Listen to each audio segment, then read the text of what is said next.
Mesdames et messieurs, amis internautes, bonjour. Nous sommes à l'international. Bassirou Diomaye Faye, nouveau président élu du Sénégal, pourra-t-il actionner la rupture avec l'ancien système France-africain contesté par des militants du panafricanisme? C'est une question très importante quand on voit l'un de ses discours avant bien sûr son élection, le secrétaire général, l'ancien secrétaire général du parti de Monsieur Sonko encourageait bien sûr les présidents de l'AES. Nous allons le suivre dans cet élément. Canal Ivoire, voix de la diversité. Dans notre entendement, il ne s'agit pas d'échanger une domination contre une autre. Il s'agit d'assumer une souveraineté totale, absolue, et de collaborer avec tout le monde dans un sens bien compris de gagnant-gagnant. La France sera un partenaire si elle le désire, mais pas dans les conditions actuelles. La Chine, les États-Unis, tout le monde. Je serais heureux de rencontrer M. Vladimir Poutine. Parce que je suis un homme libre dans un pays libre. J'irai rencontrer M. Poutine si ça devenait possible. Comme je serais heureux de rencontrer M. Biden, de rencontrer le président Buhari, de rencontrer Ramaphosa et tout autre président de la République. Nous n'avons pas de complexe par rapport à ça. Mais c'est dire simplement que ce système, beaucoup de gens ont beaucoup parlé de la notion de système. On ne l'abandonnera jamais.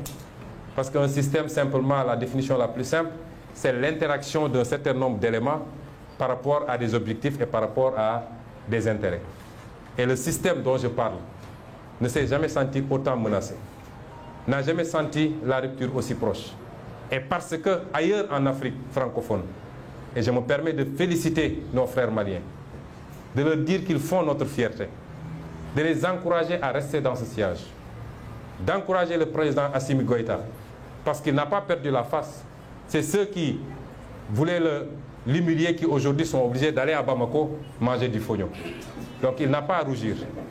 Et nous lui disons que nous l'encourageons et qu'il doit continuer à rester très proche de son peuple. Parce qu'en politique, il n'y a que cette réalité. Il faut faire de la politique pour son peuple. Qu'il ne se détourne jamais de cet objectif.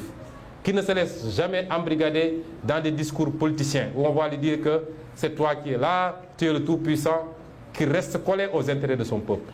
Ils gagneront cette guerre contre la gangrène djihadiste par la grâce de Dieu et par les efforts des Maliens et par les efforts de tous les Africains. Si ce problème n'est pas réglé jusqu'en 2024, nous avons vu que Macky Sall a rapatrié les quelques éléments sénégalais qui étaient là-bas. Puisqu'ils n'étaient pas là-bas en tant que Sénégalais, ils étaient là-bas parce que la France lui avait demandé d'amener des troupes. Mais si ce problème n'est pas réglé jusqu'en 2024, si nous sommes élus président de la République, nous dépêcherons des troupes pour soutenir nos frères maliens et en finir avec cette gangrène. Qu'ils tiennent bon et qu'ils restent dans la dignité qu'on connaît. La dignité qui a été professée dans la charte du Mandem. Celle qui a été professée dans la déclaration de Thierno Souleymane Baal. Document que nous avons tous oublié au profit de la Déclaration universelle des droits de l'homme de la France. Canal Ivoire, voix de la diversité.